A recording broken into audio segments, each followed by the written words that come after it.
চাঁদাবাজরা আবার মাঝে মাঝে মিটিং করে বলে সবাই ভাগ করে চাঁদাগুলা ভাগ করে খাইও, মিলেমিশে খাইলে সওয়াব হবে। আপনারা এই ভিডিওটা দেখেন নাই? এই ভিডিও আমি দেখার পরে ভাবলাম আমরা আর হুজুর হইলাম কেন? সে তো আমাদের থেকে আরো বড় হুজুর। যে ফতোয়া দিয়েছে কয় মিলেমিশে খাইও, আন্তরিকতার সাথে ভাই ভাই হয়ে মিলেমিশে খাইলে সওয়াব হবে। চিন্তা করছেন কি মারাত্মক কথা? চাঁদাবাজি করে চাঁদাবাজির টাকা ভাগ করে খাইলে কি সওয়াব হয়? জোরে বলেন, সওয়াব হয়? আমার দেশের আইনকে আরো শক্ত করা দরকার। চাঁদাবাজরা যেখানেই চাঁদা চাইবে, চাঁদাবাজদের চাঁদাবাজির হাতকে ভেঙে চুরে চুরমার করে দিতে হবে। এরা রক্ত চুষা, এরা গরিবের রক্ত খেকু, রক্ত পিপাসু, এরা মানুষ রূপী জানোয়ার। এদের কারণে গরিব মানুষরা ক্রয় ক্ষমতার ভেতরে খাবার দাবার পণ্যদ্রব্য কিনতে পারে না। সম্মানিত মুসল্লিয়ানি কেরাম, মাহে রমাদান আমাদের কাছ থেকে বিদায় নিচ্ছে। আজ রমাদানের সর্বশেষ জুমায় এসে আমরা উপনীত হয়েছি। আল্লাহর দরবারে দোয়া করছি তিনি যেন আমাদেরকে লাইলাতুল কদরের নেয়ামত থেকে বঞ্চিত না করেন।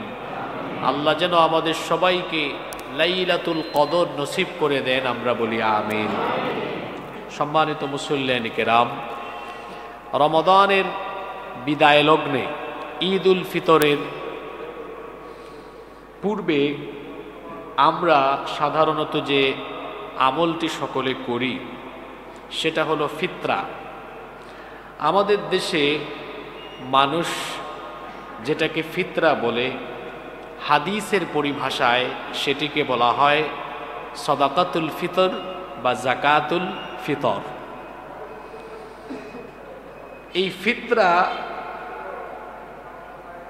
এই শব্দটি আমাদের কাছে প্রচলিত, কিন্তু যাকাতুল ফিতর বা সাদকাতুল ফিতর আমরা অনেকে বলি না। আমরা হাদিসের পরিভাষাগুলো বলতে অভ্যস্ত হব, আল্লাহ যেন তৌফিক দেন। এই ফিতর বা ফাতুর শব্দের অর্থ হচ্ছে দীর্ঘ সময় উপবাসে থাকার পর কোনো কিছু খেয়ে বা পান করে উপোস ভাঙ্গা। এজন্য সকালের নাস্তাকে আরবিতে বলা হয় ফাতুর। আবার এই যে আমরা সারাদিন রোজা রাখার পরে ইফতার করি, এই ইফতারও কিন্তু ফাতুর শব্দ থেকে এসেছে। এই যাকাতুল ফিতর বা সাদকাতুল ফিতর এটি হচ্ছে রমাদানের পরে ঈদ উল ফিতরের সাথে সংশ্লিষ্ট এক প্রকার দান। এটি এমন এক প্রকার দান যে সক্ষমদের পক্ষ থেকে অক্ষমদেরকে বা সম্বলহীনদেরকে স্বাবলম্বীদের পক্ষ থেকে এক প্রকার দান। সম্মানিত মুসল্লিয়ানি কেরাম, এই যাকাতুল ফিতর বা সদকাতুল ফিতর এর বিধান আল্লাহ তাআলা দুইটা কারণে দিয়েছেন। কয়টা কারণে দিয়েছেন? ফিতরার যে বিধান দেওয়া হয়েছে এটা আল্লাহ দুইটা কারণে দিয়েছেন। প্রথম কারণ হলো তুহরাতাল লিস-সাইমি মিনাল লাগওয়ি ওয়ার রাফাত। হাদিসে এসেছে যে এর মাধ্যমে রোজাদার রোজা রাখতে গিয়ে যত অনর্থক বা মন্দ কাজ হয়েছে, রোজায় যে ভুল ত্রুটি হয়েছে, ফিতরা আদায়ের মাধ্যমে এই ভুল ত্রুটিগুলো আল্লাহ তাআলা মাফ করে দেন।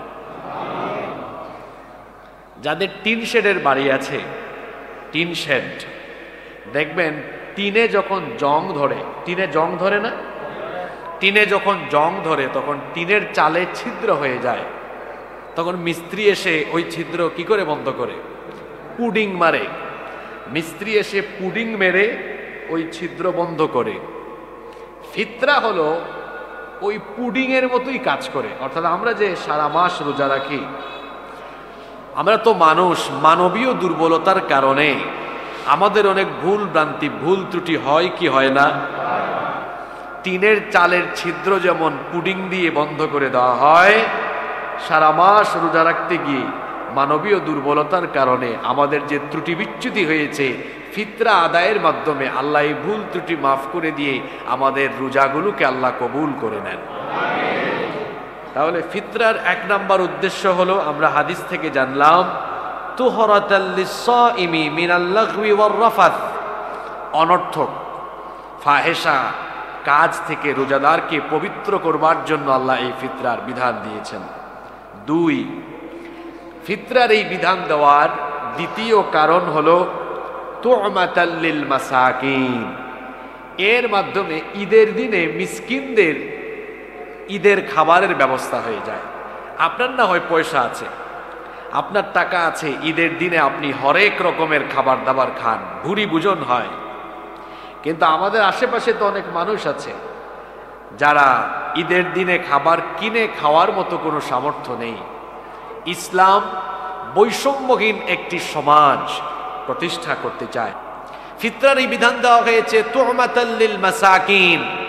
দ্বিতীয় কারণ হলো এর মাধ্যমে মিসকিনদের খাবারের ব্যবস্থা হয়ে যায়। আপনি যখন ঈদের 2-1 দিন আগে গরিব, দরিদ্র, অসহায় মানুষদেরকে ফিতরার খাদ্যদ্রব্য হোক, পণ্য হোক বা টাকা হোক দিয়ে দিলেন, তখন কিন্তু এই সম্বলহীন, এই অসহায়, এই গরিব মানুষটা এটা পেয়ে ঈদের দিনে তার বউ বাচ্চা, তার পরিবার নিয়ে ঈদের দিনের আনন্দটা ভাগাভাগি করার মতো সুযোগটা সে পেয়ে যায়। সুবহানাল্লাহ। ইসলাম কত সুন্দর! একজন থাকবে বহুতল বিশিষ্ট বাড়িতে আর আরেকজন রাস্তায় থাকবে, এটা হতে পারে না। একজন পেট ভরে খাবার খাবে, আরেকজন অভুক্ত থাকবে। ইসলাম এইরকম সমাজ চায় না। ইসলাম চায় সবার পেটে খাবার থাকবে, সবাই খেয়ে দিয়ে বাঁচবে। ইসলাম যদি এই দেশে কখনো প্রতিষ্ঠা হয়, এই দেশে কোনো মানুষ না খেয়ে মরবে না। আপনারা নিজেদের ভুলগুলো শুধরানোর চেষ্টা করেন। এই নেতা, ওই নেতা, ওই নেত্রী, ওই নেত্রীর পিছনে গিয়া স্লোগান দেওয়া, চামচামি করা বন্ধ করেন। লজ্জা করে না? একটু শরমও লাগে না? আপনার কি মান মর্যাদা, আত্মসম্মান, আত্মমর্যাদা বোধ বলতে কিছুই নেই? আপনার এই শরীরের শক্তি, এই যৌবন, এই সামর্থ্য কি আল্লাহ কোন নেতা নেত্রীর চামচামি করার জন্য দিয়েছেন নাকি? আমার জীবন কারো চামচামির জন্য নয়, আমার এই জীবন হলো কেবলমাত্র আল্লাহর গুলামির জন্য। চামচামি বন্ধ করেন, আল্লাহর গুলামি করেন। আল্লাহ বুঝার তৌফিক দান করেন। তাহলে আমরা ফিতরার এই বিধান যে 2টি কারণে দেওয়া হয়েছে, সেই 2টো কারণ জানলাম। এবার আসেন এই ফিতরার হুকুম কি, এটা আদায় করা কি, আদায় না করলে কি হবে। এই ফিতরার হুকুম হলো জমহুরে ফুকাহা, অর্থাৎ বেশিরভাগ ফুকাহায়ে কেরাম, অর্থাৎ ইসলামী আইন বিশেষজ্ঞদের মতে সাদকাতুল ফিতর, যাকাতুল ফিতর বা ফিতরা আদায় করা সকল সক্ষম ইমানদার, সকল বয়সের নারী পুরুষের পক্ষ থেকে ওয়াজিব। ফিতরা আদায় করা কি? সবাই তো বললেন না, ফিতরা আদায় করা কি? বুখারী শরীফের হাদিস, ইবনে উমর রাদিয়াল্লাহু আনহুমা হাদিসের বর্ণনাকারী সাহাবী, তিনি বলছেন, ফারাদা রাসূলুল্লাহ সাল্লাল্লাহু আলাইহি ওয়াসাল্লাম যাকাতাল ফিত্র মিন রমাদান সাআম মিন তামর আও সাআম মিন শাঈরিন আলাল আবদি ওয়াল হুররি ওয়াল যাকারি ওয়াল উনসা ওয়াস সাগীরি ওয়াল কাবীরি মিনাল মুসলিমিনা ওয়া আমারা বিহা আন তুআদ্দি ক্বাবলা খুরুজিন নাসি ইলা সালাহ। তিনি বলছেন, রাসূল করিম সাল্লাল্লাহু আলাইহি ওয়াসাল্লাম রমাদানে আমাদের জন্য যাকাতুল ফিতর বা ফিতরার বিধান আমাদের জন্য আবশ্যক করে দিয়েছেন। 1 সা পরিমাণ খেজুর অথবা 1 সা পরিমাণ জব প্রত্যেক স্বাধীন অথবা কৃতদাসের জন্য, নারী পুরুষ ছোট বড় সকল মুসলমানের জন্য। এবং আল্লাহ রাসূল আদেশ দিয়েছেন ঈদের দিনে ঈদগাহে যাওয়ার আগেই এই সাদকাতুল ফিতর বা ফিতরা আদায় করতেই হবে। এটা আদায় করা হলো ওয়াজিব। যে ব্যক্তি ফিতরা আদায় করবে না সে ব্যক্তি গুনাহগার হবে। এখানে আরো একটা বিষয় আপনাদেরকে মনে রাখতে হবে, এই ফিতরা আপনার পরিবারে যদি ঈদের দিনে একটা ছোট্ট বাচ্চাও জন্ম নেয়, মাত্র জন্ম নিয়েছে ঈদের জামাতের আগে, তার পক্ষ থেকেও কিন্তু ফিতরা আদায় করতে হবে। অর্থাৎ এক ঘরে যদি বাচ্চা, শিশু, কিশোর, বড় সব ছোট বড় মিলিয়ে মনে করেন 5 জন আছে, সবার পক্ষ থেকেই কিন্তু ফিতরা আদায় করতে হবে। যদি জয়েন্ট ফ্যামিলি থাকে, যুক্ত পরিবার, তাহলে পরিবারের প্রধান কর্তা যিনি, তিনি পরিবারের সবার পক্ষ থেকে এটা আদায় করবেন। আর যদি প্রত্যেকেরই আলাদা আলাদা পরিবার থাকে এবং ব্যক্তিগত সম্পদ থাকে, তাহলে প্রত্যেকেই এটা আলাদা আলাদা আদায় করবেন। এটা আদায় করা হলো ওয়াজিব। সম্মানিত মুসল্লিয়ানি কেরাম, এর পরবর্তী পয়েন্টে আমরা আলোচনা করব যে এই সাদকাতুল ফিতর, এটার হকদার কারা, কাদেরকে ফিতরা দিবেন। এ ব্যাপারে দুইটা মত পাওয়া যায়। School of Hanafi thought, Hanafi school of থটের উলামাগণ অর্থাৎ হানাফি আলেমগণ বলছেন যে যে 8 শ্রেণীর মানুষকে জাকাত দেওয়া যায় তাদেরকে ফিতরাও দেওয়া যায়। কিন্তু ইমাম মালিক রাহিমাহুল্লাহ, ইমাম ইবনে তাইমিয়া রাহিমাহুল্লাহ সহ আরব বিশ্বের অসংখ্য উলামায়ে কেরাম এবং বেশিরভাগ আলেমরা বলেছেন যে ফিতরা এটা শুধুমাত্র দরিদ্র, মিসকিন, অসহায়দেরকে দেওয়া উত্তম। আমিও আপনাদেরকে উৎসাহিত করব যে ফিতরা আপনারা দরিদ্রদেরকে দিবেন, অসহায়দেরকে দিবেন, আর সবার আগে নিজেদের কাছাকাছি থাকা নিকটাত্মীয় এদের মধ্যে যারা অসহায় আছে তাদেরকেই প্রায়োরিটি লিস্টে সবার আগে স্থান দিবেন। এরপরের পয়েন্টটা আমরা আলোচনা করব, এই সদকাতুল ফিতর আপনি কোন সময় আদায় করবেন। সদকাতুল ফিতর আদায় করার দুইটা সময় আছে। কয়টা সময়? একটা হলো আপনি ঈদের দিনে আদায় করতে পারবেন, আর আরেকটা সময় হলো আপনি চাইলে ঈদের আগে। এক নম্বর হলো ঈদের দিন ঈদগাহে যাওয়ার আগে, তবে এখানে মনে রাখবেন ঈদগাহ থেকে ফিরে এসে ফিতরা আদায় করলে আর ফিতরার সওয়াব পাওয়া যায় না, ওটা সাধারণ দান হিসাবে গণ্য হয়, এটা সদকা হয় কিন্তু ফিতরা হয় না। এই জন্য ফিতরা দিতে হবে ঈদগাহে যাওয়ার আগে। আর আরেকটা সময় হলো, এবং সবচেয়ে উত্তম হলো এটা, ঈদের কমপক্ষে 2-3 দিন আগে। যেমন আপনি চাইলে এখন থেকেই ফিতরা দেওয়া আরম্ভ করতে পারেন, গরিব মানুষরা পাইলে তার ঈদের কোনো টেনশন আর থাকবে না। তারপরে আসুন ফিতরার পরিমাণটা কেমন হবে। ফিতরার পরিমাণটা কেমন হবে? খাদ্যদ্রব্য ছাড়া অন্যান্য আরো 5 প্রকারের খাদ্য দিয়ে ফিতরা আদায় করা যায়। যেমন হাদিসে এসেছে 1 সা পরিমাণ খাদ্যদ্রব্য, অথবা 1 সা পরিমাণ যব, 1 সা পরিমাণ খেজুর, 1 সা পরিমাণ পনির, 1 সা পরিমাণ কিশমিশ। আর গমের কথা এসেছে অর্ধ সা। এখন আপনারা বলবেন হুজুর এই সা মানে কি? আমরা বুঝলাম না। সা হচ্ছে আরব বিশ্বে প্রচলিত পরিভাষা। আমাদের দেশের আলেমরা বা হানাফি ওলামাগণ এই সায়ের ব্যাখ্যায় বলেছেন 1 সা পরিমাণ সমান হলো 3 কেজি 300 গ্রাম। 3 কেজি কত গ্রাম? 300 গ্রাম। তাহলে খাদ্যদ্রব্য যব, খেজুর, পনির, কিশমিশ এগুলো সব হবে 3 কেজি 300 গ্রাম পরিমাণ। আর যদি কেউ গম দিয়ে আদায় করে তাহলে সেটার পরিমাণ হবে 1 কেজি 650 গ্রাম। এই 5 প্রকার খাদ্য আর আরেকটা হলো খাদ্যদ্রব্য, এগুলো দিয়েই জাকাতুল ফিতর বা ফিতরা আদায় করতে হয়। এখন আপনাদের প্রশ্ন হতে পারে, আমরা যদি পনির, কিশমিশ, যব, গম, খাদ্যদ্রব্য এগুলো না দিয়ে ফিতরা হিসাবে টাকা দিয়ে দেই তাহলে আমাদের জন্য এটা জায়েজ হবে কিনা? এ ব্যাপারে উলামায়ে কেরামের দুটি মতামত পাওয়া যায়। অনেক আলেম বলেছেন হাদিসে খাদ্যদ্রব্যের কথা বলা আছে, সুতরাং অবশ্যই খাদ্যদ্রব্য দিয়েই ফিতরা আদায় করতে হবে। তবে বর্তমান সময়ের অনেক ওলামায়ে কেরাম এবং আরব বিশ্বের অসংখ্য ওলামায়ে কেরাম তারা বলছেন আল্লাহর রসুলের যুগে অর্থের সহজলভ্যতা ছিল না, কিন্তু যুগের পরিবর্তন হওয়ার কারণে দরিদ্রদের সহযোগিতা আর সহজীকরণের জন্য তাদের উপকারের স্বার্থে, গরিবের উপকারের স্বার্থে কেউ যদি খাদ্যদ্রব্য না দিয়ে টাকাও দিয়ে দেয় এতে তার ফিতরা আদায় হয়ে যাবে, এতে কোনো অসুবিধা নাই। কারণ আমাদের দেশে তো মানুষ পনির, কিশমিশ, যব, খেজুর এগুলা তার প্রতিদিনের খাবার হিসেবে খায় না, এগুলো আরবরা প্রতিদিন খায়। আমাদের দেশের মানুষের খাবার হলো ভাত। আমাদের দেশে এমনও কিছু অঞ্চল আছে এরা 3 বেলা 4 বেলা শুধু ভাতই খায়, নাস্তাও খায় না, আছে না?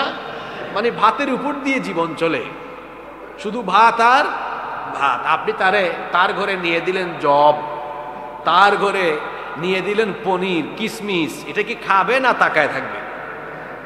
তো এই জন্য ওলামায়ে কেরাম বলছেন গরিবের উপকারের স্বার্থে আপনি খাদ্যদ্রব্যের পরিবর্তে টাকাও দিতে পারেন। তাহলে তার ঘরে সেমাই লাগবে ঈদের দিন, নাকি নুডলস লাগবে, না পাস্তা লাগবে, তার ঘরে ঈদের দিনে পায়েস লাগবে না কি লাগবে এটা সে জানে, আমি টাকা দিলাম সে কিনে নিবে। তবে এই জায়গায় আপনারা কিন্তু মারাত্মক একটা চালাকি করেন, মন খারাপ করবেন না তো? আমি বলছি যে এই জায়গায় আমাদের দেশের মানুষ খুব মারাত্মক চালাকি করে। কি চালাকি করে? তারা অপেক্ষায় থাকে দেখি ইসলামী ফাউন্ডেশনের বৈঠকটা কখন হয়, আর ফিতরার সর্বনিম্ন টাকাটা তারা কি বলে। তো সবচেয়ে কম দাম তো এখন বাজারে হলো গম, তাই না? তো অর্ধসা গম অর্থাৎ 1 কেজি 650 গ্রাম গমের বর্তমান বাজার দর, যেটা ইসলামী ফাউন্ডেশন বলেছে 110 টাকা। আর সর্বোচ্চ এখন পনিরের দাম বেশি, যেটা 3 কেজি 300 গ্রামে হয় 2805 টাকা। এটা হলো ইসলামী ফাউন্ডেশনের দেওয়া এবছরের তালিকা। তো দেখা যায় 5 তলা বাড়ির মালিক সেও দেয় 110 টাকা দিয়ে ফিতরা, আর আরেকজন মোটামুটি খাইতে পারে সেও 110 টাকা দিয়ে ফিতরা দেয়। কি বলেন, আমাদের দেশে এমন চালাক আছে না নাই? চিন্তা করছেন কারবার? আবার হুজুরকে প্রশ্ন করে, আচ্ছা হুজুর এবছর সর্বোচ্চ কত আর সর্বনিম্ন কত? সর্বোচ্চটা বলে একটু চালাকি করে আর কি, যে হুজুর যেন বুঝে আমি সর্বোচ্চটাই দিব, কিন্তু দেওয়ার বেলা কি দেয়? সর্বনিম্ন দেয়। আল্লাহ তাআলা যাদেরকে সামর্থ্য দিয়েছেন, আপনাদেরকে বলবো, ধন সম্পদ হলো এমন, এটা এখন আছে তো পরে নাই, আজ আছে তো কাল নাই।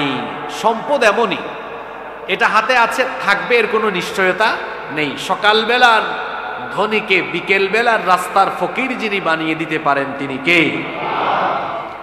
ধন সম্পদ কিপটার মতো 2 হাত দিয়ে খামচা মেরে ধরেন না, আল্লাহর পথে খরচ করেন। কারণ হাদিসে কুদসিতে আল্লাহ বলেছেন, তুমি আমার পথে খরচ করো, আমিও খরচ করব, সম্পদ তোমার কমবে না, আমার পথে ব্যয় করো, তোমার সম্পদ আমি আরো বহু গুণে বাড়িয়ে দিব। সুবহানাল্লাহ। এটা কিপটামি করেন না, যে ইসলামী ফাউন্ডেশন বলেছে 110 টাকা, আমি 110 টাকা দিয়ে আদায় করে ফেলি। আল্লাহ আপনাকে সামর্থ্য দিয়েছেন, আপনি বাড়ি গাড়ি এত কিছু মেনটেন করেন, আপনি সর্বোচ্চটা দেন, আপনি সর্বোচ্চটা দেন। যদি পারেন তার চেয়ে বাড়িয়ে দেন, মনটাকে বড় করেন, দিলটাকে বড় করেন। ওই যে দেখেন কবরস্থানে মানুষ ঘুমায় আছে, এরা অনেক সম্পদশালী ছিল, এদের মধ্যে কেউ কেউ এই কবরে শুয়ে থাকা এদের মধ্যে অনেকেই সম্পদশালী ছিল, দামি ব্র্যান্ডের শার্ট পরতো, দামি ব্র্যান্ডের জুতা পরতো, দামি ব্র্যান্ডের ঘড়ি ইউজ করতো, পারফিউম ইউজ করতো, খুব দামি দামি ব্র্যান্ডের। এখন কোথায়? মাটিতে। এটা আমার আপনার শেষ ঠিকানা। এজন্য আল্লাহ যে সম্পদ দিয়েছেন এটা ব্যয় করেন, কারুনের মতো হইয়েন না। কারুনের নাম জানেন তো আপনারা? কারুনকে আল্লাহ এত সম্পদশালী বানিয়েছেন যে তার ধনভাণ্ডারের চাবি বহন করার জন্য একজন শক্তিশালী যুবকদের দরকার হতো। সুবহানাল্লাহ। সেই কারণ ধন সম্পদ আল্লাহর পথে দান করে নাই, আল্লাহ তার ধন সম্পদ সহ তাকে মাটির তলায় ধসিয়ে দিয়েছেন। এজন্য সম্পদশালী যারা আছেন, আল্লাহ যাদেরকে সম্পদ দিয়েছেন, 2 হাত তাকে প্রশস্ত করে আল্লাহর পথে দান করেন। সম্পদ কমবে না, এই সম্পদ আরো বাড়বে। যত বেশি আল্লাহর পথে দান করবেন তত বেশি আপনার সম্পদ বাড়িয়ে যিনি দিবেন তিনি কে? এজন্য আমি আপনাদেরকে বলবো, স্ট্যান্ডার্ড মেনটেন করবেন, স্ট্যান্ডার্ড মেনটেন করে দিবেন। অর্থাৎ ওই 110 টাকা এরকম সংকীর্ণ মনা হয়ে দিয়েন না, বরং আপনার দিলটাকে একটু বড় করেন। দিলটাকে একটু বড় করে যদি আপনার জন্য আপনি যদি আরো বেশি পরিমাণ দেওয়ার মতো সামর্থ্য রাখেন, তাহলে সর্বোচ্চটা দিয়ে দিবেন। আল্লাহ তাআলা আমাদের দিলকে বড় করার তৌফিক দান করে দেন। আমরা যাকাতুল ফিতর নিয়ে আলোচনা শেষ করলাম। সম্মানিত মুসল্লিয়ানে কেরাম, আমি আরো 2টি পয়েন্টে আজকে আলোচনা করব। পরবর্তী পয়েন্ট নিয়ে আমরা আলোচনা করব, রমজান বিদায় নিচ্ছে। আহারে, চলে গেল রমজান মাস, মনে হলো যেন এই তো শুরু হলো আর শেষ হয়ে গেল। চোখের পলকে এবছরের রমজান চলে গেল। আর আমার মনে হয় অন্যান্য বছরের রমাদানের চাইতে এই বছরের রমাদান আমাদের অনেক শান্তির সাথে আরামের সাথে গিয়েছে। আলহামদুলিল্লাহ। মানুষ খাবার দাবার কিনতে পারছে এবার, কি বলেন আপনারা? আমরা কিন্তু কোনো সরকারের শুধু পক্ষে বলি না, বরং আমরা পক্ষেও বলি বিপক্ষেও। যে ভুল করবে, যেটা ভুল হবে ওইটার সমালোচনা আমরা করি, যেটা ভালো করবে ওইটার প্রশংসাও আমরা করি। আমরা এই সরকারকে ধন্যবাদ দেই, রমজান মাসে মানুষের ক্রয় ক্ষমতার ভেতরে এবার পণ্যদ্রব্যের দাম ছিল। আমি কি মিথ্যা বলেছি? সরকারকে জন্য ধন্যবাদ দিতেই হয়। আসলে চাঁদাবাজি আর ব্যবসায়িক সিন্ডিকেট যদি ভেঙে ফেলা যায়, আমার মনে হয় বাংলাদেশের প্রত্যেকটা মানুষের ঘরে খাবার দাবারের কোনো অভাব থাকবে না। আমাদের দেশে মূল সমস্যা হলো চাঁদাবাজির সমস্যা। মাঝে মাঝে ফেসবুকে দেখি চাঁদাবাজরা আবার মাঝে মাঝে মিটিং করে বলে সবাই ভাগ করে চাঁদাগুলা ভাগ করে খাইও, মিলেমিশে খাইলে সওয়াব হবে। আপনারা এই ভিডিওটা দেখেন নাই? এই ভিডিও আমি দেখার পরে ভাবলাম আমরা আর হুজুর হইলাম কেন, সে তো আমাদের থেকে আরো বড় হুজুর। যে ফতোয়া দিয়েছে কয় মিলেমিশে খাইও, আন্তরিকতার সাথে ভাই ভাই হয়ে মিলেমিশে খাইলে সওয়াব হবে। চিন্তা করছেন কি মারাত্মক কথা? হ্যাঁ, চাঁদাবাজি করে চাঁদাবাজির টাকা ভাগ করে খাইলে কি সওয়াব হয়? জোরে বলেন, সওয়াব হয়? আমার দেশের আইনকে আরো শক্ত করা দরকার। চাঁদাবাজরা যেখানেই চাঁদা চাইবে, চাঁদাবাজদের চাঁদাবাজির হাতকে ভেঙে চুরে চুরমার করে দিতে হবে।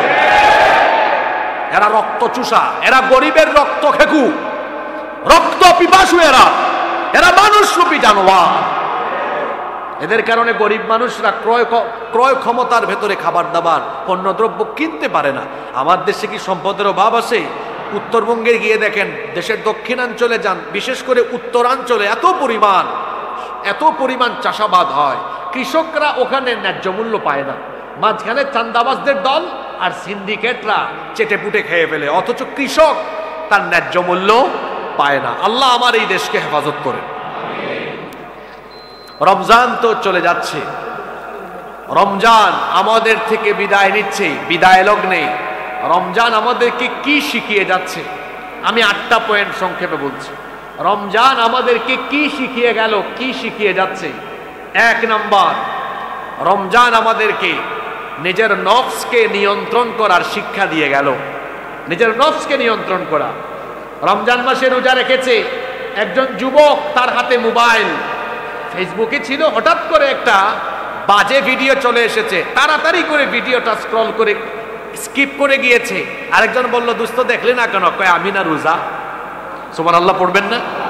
আমি রোজা রেখেছি, আমি রোজাদার, আমি এটা কেমনে দেখবো? রোজার মাসে একজন রোজাদার যেভাবে আজে বাজে কাজ থেকে নিজের নফসকে বিরত রাখলো, এটা কি শুধু রোজার জন্য না বাকি 11 মাসের জন্য? এই তো আল্লাহ আপনাকে রোজার মাধ্যমে ট্রেনিং দিলেন।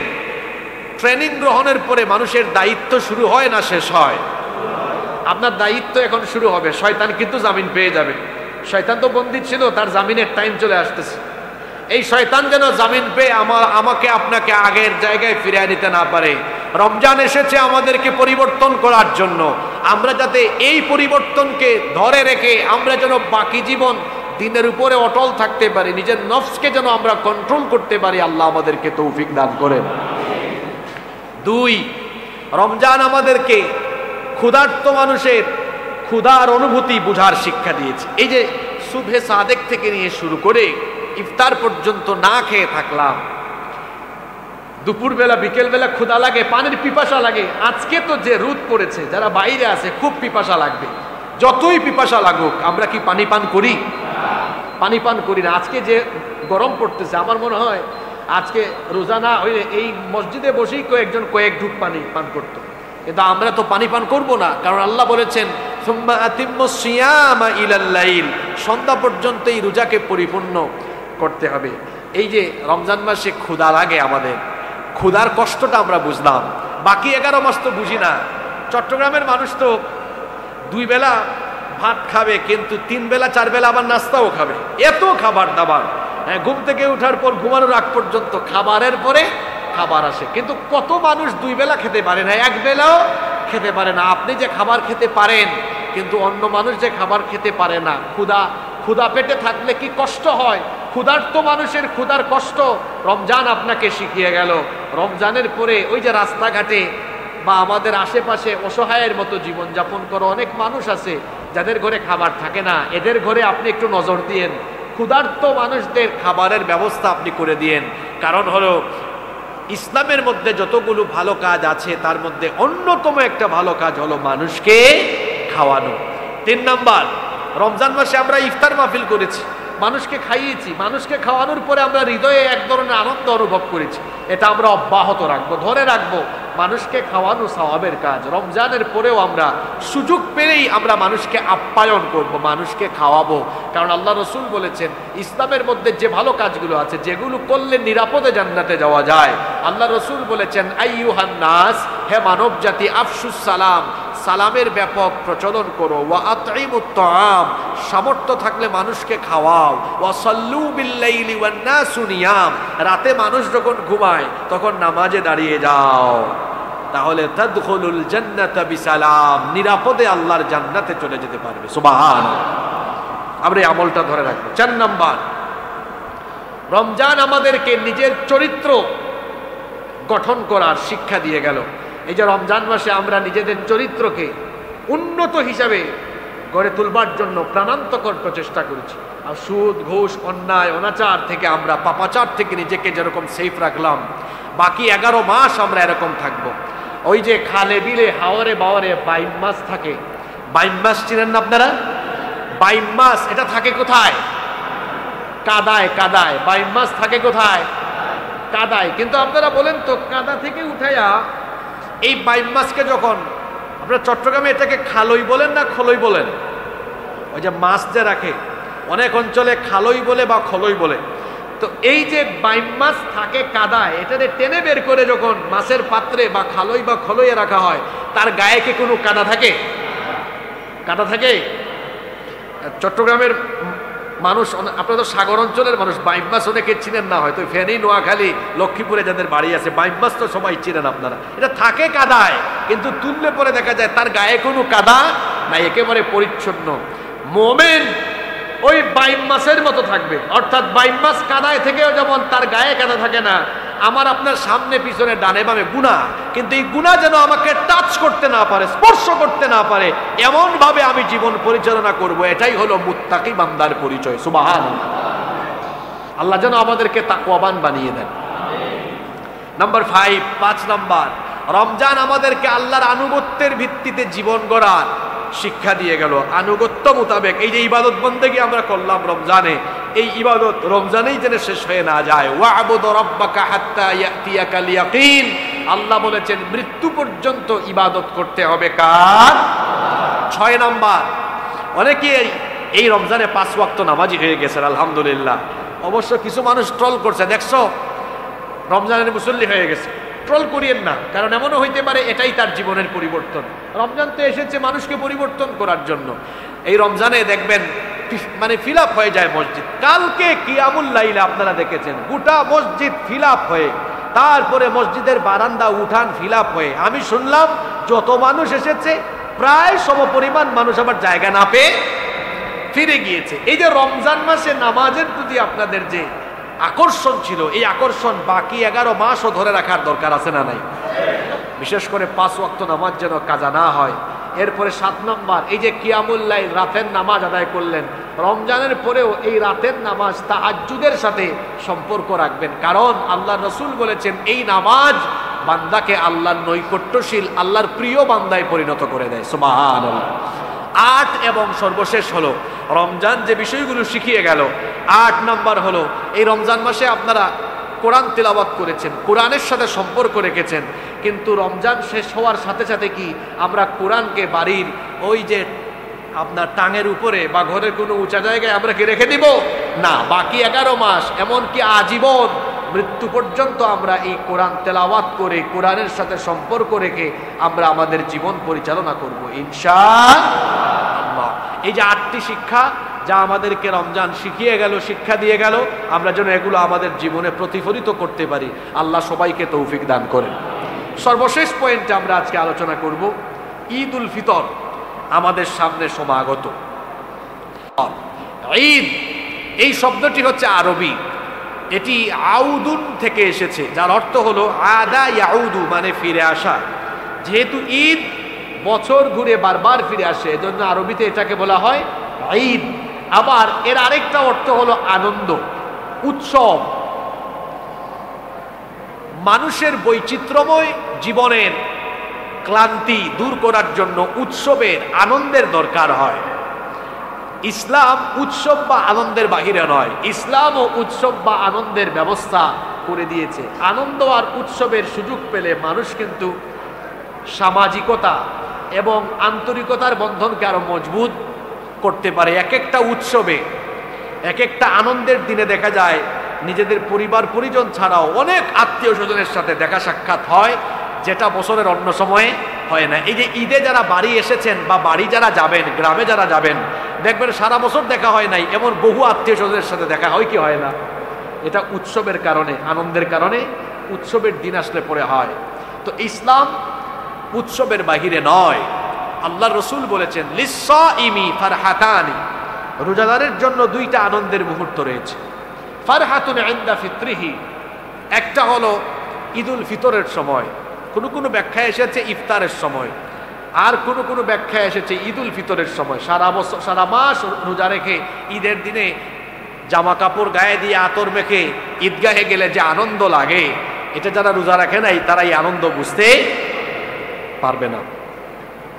এই যে একটা আনন্দ, রোজাদার যখন বাড়ি থেকে ঈদগাহের উদ্দেশ্যে হেঁটে যায়, ফেরেশতারা তখন তাদেরকে ওয়েলকাম জানায়। রোজাদার যখন ঈদের জামাতে শামিল হয়, আল্লাহ ফেরেশতাদেরকে বলেন আমার বান্দারা সারা মাস রোজা রেখেছে, আমাকে খুশি করে ফেলেছে, আমিও তাদেরকে খুশি করব। ফেরেশতারা তোমরা সাক্ষী থাকো, এই যে সারা মাস আমার বান্দা ইবাদত করলো, রোজা রাখলো, গোটা মাস ইবাদতে কাটালো, তোমরা সাক্ষী থাকো, আমি আমার বান্দাকে মাফ করে ঈদগাহ থেকে বের করে দিব। সুবহানাল্লাহ। এজন্য এটা রোজাদারের জন্য বিশেষ আনন্দের দিন। আর আরেকটা আনন্দ হলো, আল্লাহ রসুল বলেছেন ওয়া ফারহাতুন ইনদা লিকাই রাব্বিহি, আরেকটা আনন্দ হলো রোজাদার যখন তার রবের সাথে সাক্ষাৎ করবে, অর্থাৎ কিয়ামতের দিন জান্নাতে আল্লাহ তাআলা রোজাদারদের সাথে বিশেষভাবে সাক্ষাৎ দিবেন। সুবহানাল্লাহ। এই ঈদের অনুষ্ঠান শুরু হলো কিভাবে? এর একটা ঐতিহাসিক ঘটনা আছে। আবু দাউদ শরীফে হাদিস এসেছে, আল্লাহর রসুল মক্কা থেকে মদিনায় হিজরত করে আসলেন। জাহেলি যুগ থেকেই সেখানে দুইটা উৎসবের দিন ছিল। একটা উৎসবের নাম ছিল নওরুজ, আরেকটার নাম হলো মেহেরজান। এই দুইটা উৎসব তারা জাহেলি যুগ থেকেই পালন করত। আল্লাহর রসুল মদিনায় গিয়ে দেখলেন এরা 2 দিন উৎসব করে আনন্দ করে। তিনি জিজ্ঞেস করলেন মা হাদানিল ইয়াউমান, এই দুইটা দিন কি যে দুইটা দিনে তোমরা এত আনন্দ করো, কারণ কি? তারা বলল ক্বালু কুন্না নালআবু ফীহিমা ফিল জাহিলিয়া, জাহেলি যুগে আমরা এই 2 দিনে উৎসব করতাম, খেলাধুলা করতাম। আল্লাহ রাসূল তখন বললেন ইন্নাল্লাহা ক্বাদ আবদালাকুম বিহিমা খায়রাম মিনহুমা, আল্লাহ তাআলা নিশ্চয়ই আল্লাহ তাআলা তোমাদের জন্য এর চাইতে আরো উত্তম 2টা উৎসব দান করেছেন। একটার নাম হলো ঈদুল ফিতর, আরেকটার নাম হলো ঈদুল আজহা। আল্লাহ রাসূল বলেছেন লিকুল্লি কওমিন ঈদ, প্রত্যেক জাতির ঈদ আছে, অর্থাৎ প্রত্যেক জাতিরই উৎসব আছে। হিন্দুদের উৎসব আছে দুর্গাপূজা, খ্রিস্টানদের উৎসব আছে বড়দিন, বৌদ্ধদের উৎসব আছে, তারপরে প্রত্যেকটা ধর্মেরই উৎসব আছে। আল্লাহ রাসূল বলেছেন ওয়াহাদা ঈদুনা, এই ঈদ ঈদুল ফিতর আর ঈদুল আজহা হলো আমাদের মুসলমানদের উৎসবের দিন, আনন্দের দিন। সুবহানাল্লাহ। তবে উৎসবের দিন হিসাবে আপনি মন যা চায় তাই করবেন এমনটা হতে পারে না। এই উৎসব বা ইবাদত পালনেরও কিছু দিক নির্দেশনা, নীতিমালা ইসলামের ভেতরে আছে না নাই? ঈদের দিনে আমরা কি কি করব? ঈদুল ফিতরের দিনে আমরা কি কি করব? 1 নম্বর, আমরা প্রথমে শাওয়াল মাসের চাঁদ দেখব। সবাই তো টেলিভিশনের দিকে তাকায় থাকে যে টেলিভিশনে বা ফেসবুকে বললো কিনা চাঁদ দেখা গেছে কিনা। আপনি একটু বাড়ি থেকে বের হয়ে একটু আকাশের দিকে তাকান, চাঁদ দেখেন, এটাও সুন্নাহ। আল্লাহ রাসূল বলেছেন সুমু লিরুয়াতিহি ওয়া আফতিরু লিরুয়াতিহি, চাঁদ দেখে রোজা রাখো, চাঁদ দেখে রোজা ভাঙো। এজন্য চাঁদ একটু দেখার চেষ্টা করেন। আমরা যখন ছোট ছিলাম তখন খুব আনন্দের সাথে, এখনো মনে আছে যখন খুব ছোট ছিলাম, ক্লাস 4, 5, 6-এ পড়তাম, তো দল বেঁধে শিশু কিশোররা বাড়ি থেকে বের হয়ে চাঁদ দেখতো, চাঁদ দেখলে মিছিল পর্যন্ত করতো। এইটার মধ্যে একটা আনন্দ ছিল। এখন ওইটা নাই। সবাই ইফতার করে ফেসবুক ঘাটে দেখে চাঁদ দেখা গেল কিনা। চাঁদ এটা ফেসবুকে না দেখে একটু আকাশে দেখেন, সওয়াব হবে ইনশাআল্লাহ। আর চাঁদ দেখার সময় দোয়াও করবেন, আল্লাহুম্মা আহিল্লাহু আলাইনা বিল আমনি ওয়াল ঈমানি ওয়াস সালামাতি ওয়াল ইসলাম ওয়াত তাওফীকি লিমা তুহিব্বু ওয়া তারদা রাব্বুনা ওয়া রাব্বুকাল্লাহ, এই দোয়াটা করবেন। এরপরে ঈদের দিনের দ্বিতীয় সুন্নত হলো ফজরের নামাজটা জামাতে আদায় করবেন, এটা যেন মিস না হয়। তারপরে ঈদগাহে যাওয়ার আগেই 3 নম্বরে সাদকাতুল ফিতর বা ফিতরা আদায় করবেন। তারপরে 4 নম্বরে মিসওয়াক করবেন। 5 নম্বরে সুন্দর করে গোসল করবেন।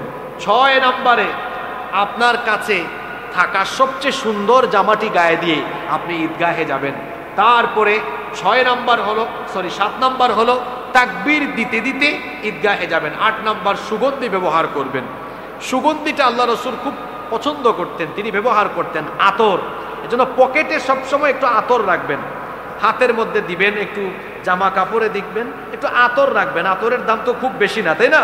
পকেটের মধ্যে আতর রাখবেন, চিরুনি রাখবেন। এই দুইটা জিনিস যেন আপনার পকেটে অন্তত থাকে। দুইটা না, আরো একটা জিনিস রাখবেন, সেটা হলো মিসওয়াক। মিসওয়াক, চিরুনি, আর কি বললাম, আতর। এই তিনটা জিনিস, আপনারা তো পুরুষ মানুষ, প্রত্যেকের পকেটে যেন এই তিনটা জিনিস থাকে, আতর, মিসওয়াক, চিরুনি। এগুলো আল্লাহ রসুলও সাথে রাখতেন। তারপরে 9 নম্বর, ঈদুল ফিতরের সুন্নত হলো ঈদগাহে যাওয়ার আগে কিছু খেয়ে যাওয়া, খেজুর খাওয়া সুন্নত। আল্লাহ রসুল ঈদুল ফিতরে খেয়ে, হালকা কিছু খেয়ে নাস্তা করে ঈদগাহে যেতেন, কিন্তু ঈদুল আজহায় না খেয়ে যেতেন। কুরবানি করে কুরবানির গোশত দিয়ে ওই দিনের খাবারটা খেতেন। তো ঈদুল ফিতরে কিছু খেয়ে যাওয়া সুন্নাহ। খেজুর থাকলে আমরা খেজুর খাবো, অথবা মিষ্টি জাতীয় কিছু খাবো, তবে খেজুর খাবার চেষ্টা করবো আমরা ইনশাআল্লাহ। 10 নম্বর, ঈদের দিনে ঈদগাহে এসে আমরা বা ঈদের জামাতে এসে আমরা শামিল হব, ঈদের খুতবা শুনবো, আর ঈদগাহে যাওয়া আসা করবো আমরা এমনভাবে যে রাস্তায় যাব তার বিপরীত রাস্তা দিয়ে হেঁটে আসব। তারপরে ঈদের দিনে আমরা নিজেদের মধ্যে আমরা কুশলাদি বিনিময় করব। এবং কুশলাদি বিনিময় তো আমরা সবাই বলি একজন আর একজনকে ঈদ মুবারক, কিন্তু আরও কিছু সুন্দর পরিভাষা ইসলাম আমাদেরকে শিখিয়েছে। আমরা একজন আর একজনের সাথে দেখা হলে বা টেক্সট দিলে, কল দিলে আমরা বলবো তাকাব্বালাল্লাহু মিন্না ওয়া মিনকুম। বলেন আমার সাথে, তাকাব্বালাল্লাহু। সবাই বলেন তাকাব্বালাল্লাহু মিন্না ওয়া মিনকুম।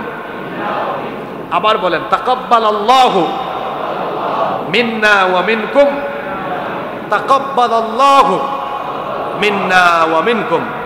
এভাবে আমরা ঈদের সম্ভাষণ বিনিময় করব। ঈদের দিনে যে কাজগুলো আমরা করব না, যে কাজগুলো থেকে ঈদের দিনে আমরা বিরত থাকব। 1 নম্বরে, ঈদের দিনে রোজা রাখা হারাম, ঈদের দিনে রোজা রাখা যায় না। 2 নম্বরে, ঈদের দিনে অনেকেই দেখা যায় গান বাজনায় মত্ত হয়ে যায়। কি বলেন, আছে না? হাদিসে এসেছে আল গিনা ইয়ামবুতুন নিফাকু ফিল কলবি কামা ইয়ামবুতুল মাউজ যারা। পানি সেচ দিলে যেমন ফসলের উর্বরতা বাড়ে, গান বাজনা তেমন মানুষের অন্তরে নিফাকি বাড়ায়। এজন্য বাজনা যুক্ত অশ্লীল কোনো গান শুনবেন না। ওই যে জাতীয় কবি কাজী নজরুল ইসলাম, এত সুন্দর লেখনী, তিনি সব কিছু নিয়েই লিখেছেন, কিন্তু শয়তানের দল এটাতে বাজনা ঢুকায়া তার এই পবিত্র, এই সুন্দর লেখনীকে, পবিত্র গানকে নাপাক বানায় দিয়েছে বাজনা দিয়ে। লিখেছে না, অমন রমজানের ওই রোজার শেষে এলো খুশি ঈদ। এত সুন্দর, এটা কিন্তু কাজী নজরুল ইসলামের লেখা, খুব সুন্দর, কিন্তু শয়তানের দল এখানে বাজনা ঢুকেছে। আবার অনেক বাড়িতেই বাজনা, মিউজিক বাজে। খবরদার, মিউজিক বাজনার সাথে যেন আমাদের কোনো সম্পর্ক না থাকে। বাড়িতে বাড়িতে ঈদের দিনে মিউজিক আরম্ভ হয়ে যায়, এটা যেন আমাদের বাড়ি ঘরে না থাকে। তারপর নারীরা, দেখা যায় অনেক নারীরা, আপনারা টেলিভিশনে দেখছেন না, ওই যে সংবাদ পাঠ করে মাথায় কাপড় উঠে গেছে, উঠছে না, খালি ঈদের চাঁদ উঠবে ঠাস করে নামাই দিবে। এমনকি অনেক নারীরা আছে, তারা রমজান আসলে পর্দা টর্দা করে, মোটামুটি রমজান গেলে আর পর্দা করে না। এমনটা করা যাবে না। এই রমজান যা শিখিয়ে গেল, বাকি জীবন এভাবেই পর্দা করেই চলতে হবে। হুকুমটা কার? এবং ঈদের দিনে আমরা আরো যে কাজটা করব না, সেটা হলো যত অন্যায় অপরাধমূলক কাজ আছে, পাপাচারের কাজ আছে, এগুলো থেকে আমরা নিজেদেরকে হেফাজত করব ইনশাআল্লাহ। সম্মানিত মুসল্লিয়ানে কেরাম, আপনাদেরকে স্মরণ করিয়ে দিচ্ছি, রমাদানের আগে আমরা মহাগ্রন্থ আল কোরআনের ধারাবাহিক তাফসীর আমাদের চলছিল, তাই না? আমরা রমাদানের পরে আবার আমাদের সেই ধারাবাহিক আলোচনায় ফিরে যাব ইনশাআল্লাহ। আপনাদের সবাইকে অগ্রিম ঈদের শুভেচ্ছা জানাচ্ছি। তাকাব্বালাল্লাহু মিন্না ওয়া মিনকুম, ঈদুন সাঈদুন, ঈদ মুবারক।